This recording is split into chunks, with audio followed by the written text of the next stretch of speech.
председател. Благодарам на репликата, колега Кадриев. Се надевам ова последниот апел кој што го упативте до нас како пратеници од ВМРО ДПМН ќе важи за ДУИ. И се надевам дека и ДУИ ќе ги тргне рацете од политиката, а нема да зборам за поединечни случаи на за Тетово, за Куманови, за било што, тоа се законски одредби и тука сме најасно, а нема да зборувам со каква политичка провиненција биле тие личности за кои што вие зборувате. Втора работа, неколку пати од неколку пратеници во оваа амандманска расправа слушам аргумент за неприфаќање на амандман било неискреност. Сега, мене не ми е јасно, постои ли тело во собраниево кое што одлучува дали е нешто искрено или неискрено?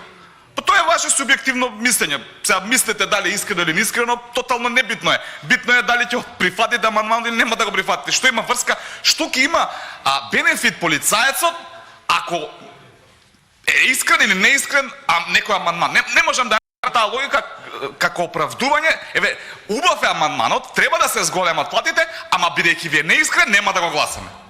Мислам, не ја разбирам барем ја логика. За ваша информација, пошто очигледно не сте информирани. Синдикат на полиција во Македонија. Апел до сите пратеници во собранието на Република Македонија.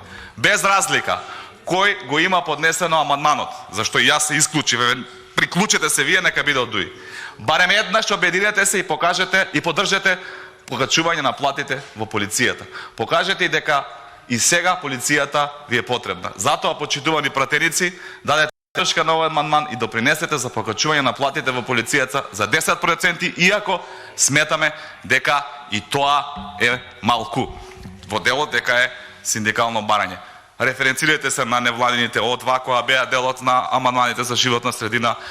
Прашете во, иако ви е доставено и лично како пратеник, прашете во Сојузот на синдикатите на Македонија за амандманите што беа во нивно име. Прашете во Конфедерацијата на слободни синдикати. Сите тие амандмани се нивни, меѓутоа тие немаат право како синдикати да поднесат амандман. Тие мора да обезбедат поддршка од некој пратеник. Тоа што вие живеете во розов свет како власт и не ги примате на разговори, тоа е ваш проблем. Наша обврска законска уставна е како пратеници да разговараме со сите граѓани, особено со ваквите здруженија на граѓани и во нивно име да поднесуваме амандмани кои што лично сметаме дека се оправдани и така вода, особено во период на 5,3 милиарди евра буџет, најголем во историјата на Република Македонија и во време на криза во која што се наоѓаме. Исто така, можеби не ме разбравте, полицијата, односно полицаецот, зема плата која што се пресметува на следниот начин. Има основна плата и додатоци на плата. Во тие додатоци на плата ги читаше и колешката пред мене во репликата, спаѓаат прекувремен работа, ноќна работа и зголемувањето од 30% заради безбедносниот ризик. Со сите тие додатоци на плата, се кога ќе се земе, со сето изложување на безбедносниот ризик кој што тие го имаат по својот живот, тие земаат плата околу 26.000 денари.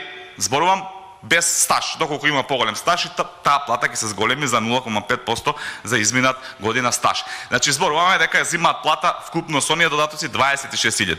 Доколку се одземат овие додатоци и да зборуваме за онаа основна плата, врз основ на која што се пресметува платата, таа плата е под минималната плата во Република Македонија.